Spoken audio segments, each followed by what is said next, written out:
Oi pessoal, tudo bom? Vamos falar sobre teoria do precedente dentro do novo Código de Processo Civil hoje? Não vou falar sobre nenhuma decisão recente de informativo, porque chegou ontem esse livro aqui para mim da editora Juspod e eu queria muito contar para vocês que eu já comecei a ler ontem mesmo para me atualizar em relação a como fica os precedentes com a sistemática do novo Código de Processo Civil. Então eu achei melhor trazer esse livro, um comentário bem rapidinho, comparando um artigo aqui do livro com um dos enunciados publicados recentemente pela ENFAM. ENFAM é a Escola Nacional de Formação e Aperfeiçoamento de Magistrados, que recentemente publicou vários enunciados tratando especificamente do novo CPC. Então dá para comparar o que a doutrina já fala com esses enunciados sobre a teoria do precedente, especificamente o distinguishing. O que seria distinguishing? Se você quiser anotar, pode anotar. Eu peguei um conceito da doutrina que diz: distingue-se ocorre quando o caso concreto em julgamento apresenta particularidades que não permitem aplicar adequadamente a jurisprudência do tribunal. Então eu vou te dar um exemplo. No informativo 707 de 2013, no RE 550.769 do Rio de Janeiro, que eu tenho vídeo já no canal sobre isso, sobre sanção política, o STF aplicou essa nomenclatura do distinguish dizendo o seguinte: neste caso específico, neste RE, nós não vamos adotar as súmulas 70, 3223 e 547 aqui do STF. Não vamos adotar essa súmula por mais que a situação seja semelhante. O caso é diferente e nós optamos por aplicar esse distinguishing, que seria exatamente isso. Este caso possui peculiaridades e permite ao magistrado, ao tribunal, excepcionar aquela jurisprudência, aquela súmula, aquela tese fixada, dizendo que pelas peculiaridades, fazendo uma confrontação entre a tese fixada pela jurisprudência e o caso concreto, opta-se por ou restringir a aplicação daquela tese, daquela súmula, ou por afastar completamente. E foi isso que o STF fez então no caso de cigarros, quando tinha uma restrição à atividade econômica da prática da fabricação de cigarros em relação ao não cumprimento de obrigações tributárias. Naquele caso, apesar de existir uma restrição econômica a uma atividade, que teoricamente seria caracterizado como sanção política, o STF falou, nesse caso aqui, as peculiaridades permitem que o STF não aplique aqueles precedentes, aquelas súmulas, não caracterizando assim a sanção política. Quem quiser, só procurar no meu canal aqui, sanção política, que você vai entender melhor esse caso concreto. Então, explicado o que seria um precedente de uma forma bem rápida, o que seria o distinguish de uma forma bem rápida, a gente passa agora para a leitura do artigo 489 do novo Código de Processo Civil, parágrafo 1º, inciso 6º. Diz o seguinte: não se considera fundamentada qualquer decisão judicial que deixar de seguir enunciado de súmula, jurisprudência ou precedente invocado pela parte sem demonstrar a existência de distinção. Distinção é o distinguish que eu acabei de explicar para vocês.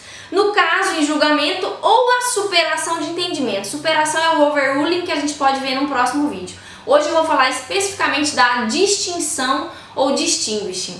Então, pelo que eu li aqui para você, tem que ficar escrito, no novo CPC ficou definido que o juiz, quando um precedente for afastado num caso concreto, ele precisa demonstrar a existência dessa distinção, comprovando da mesma forma como fez o STF lá no informativo 707, que não aplicaria aquelas súmulas aplicando uma justificativa em relação a isso. Agora vamos ao livro. Tá, se você leria isso, falou, compreendi, o distinguish, o magistrado precisa apresentar uma justificativa do mesmo jeito que vem acontecendo e sendo seguido pelos tribunais superiores. Mas a doutrina, claro, já começa a escrever sobre esse artigo e a falar como é que vai se dar essa justificativa, como é que a distinção vai aparecer no processo, como é que o magistrado deve agir dentro do processo. E aí cria-se algumas teorias. Então, nesse livro, que é o que eu li, comecei a ler ontem já, um artigo me chamou a atenção, que é de Lorena Barreiros, é uma doutoranda e uma procuradora do estado da Bahia, que ela diz: esse artigo 489 consagrou um direito subjetivo à distinção. Ela coloca algumas etapas a serem cumpridos pelo magistrado. Por isso que o direito subjetivo à distinção é da parte, que tem como contraposição uma obrigação do juiz. Algumas obrigações a serem seguidas pelos magistrados.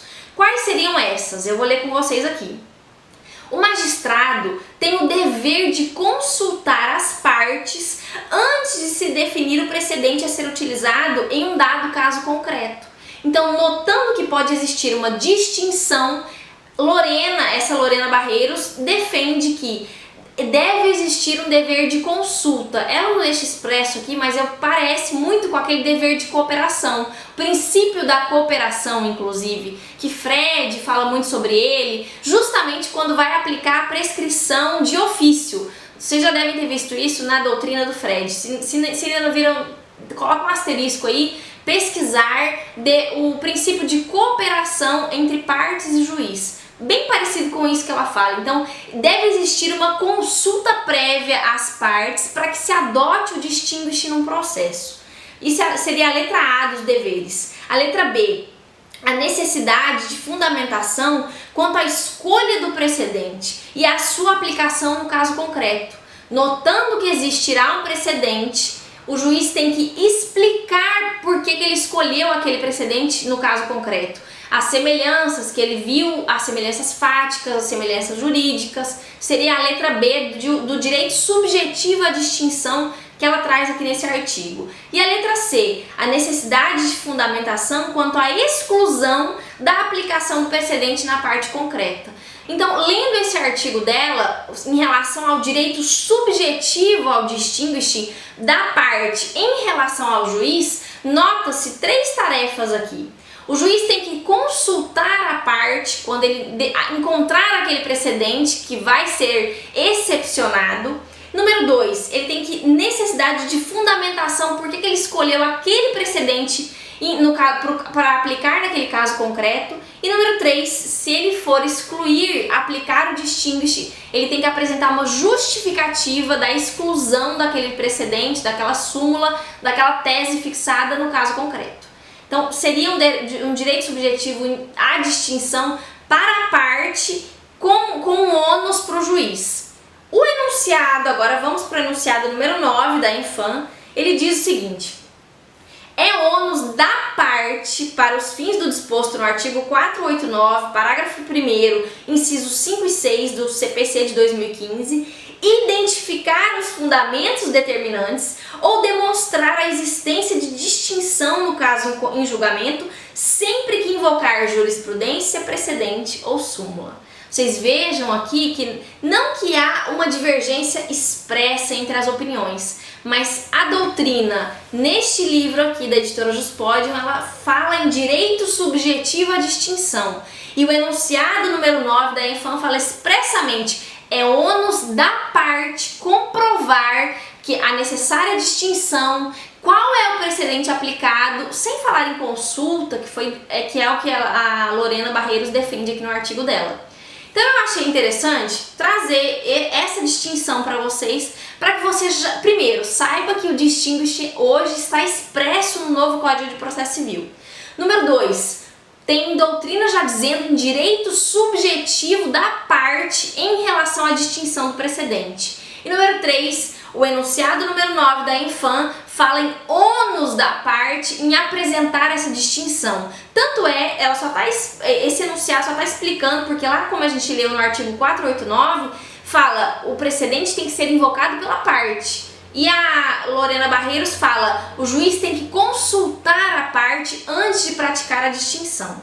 Então é um tema extremamente novo, dá pra ver que aqui são pensamentos diferentes, mas que na hora que for aplicado no caso concreto, quando entrar em vigor o novo Código de Processo Civil, a gente vai ver como isso vai se dar, de que maneira isso vai acontecer.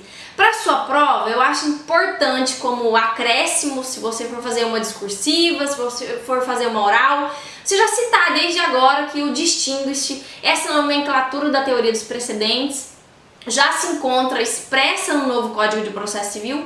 sendo que o enunciado número 9 diz que é um ônus da parte e já a doutrina já começa a falar em direito subjetivo à distinção para a parte. Então é isso que eu queria trazer para você, só para que você comece a pensar sobre isso. É um assunto longo que eu acredito que até eu estou me atualizando, espero ler vários artigos desse livro que eu achei muito bom, Precedentes da editora Juspodium, recomendo para vocês a leitura, para que a gente aprenda junto o novo Código de Processo Civil. Então é isso, até semana que vem eu volto a explicar uma decisão STF, STJ. Bons estudos para todo mundo, até a próxima, tchau!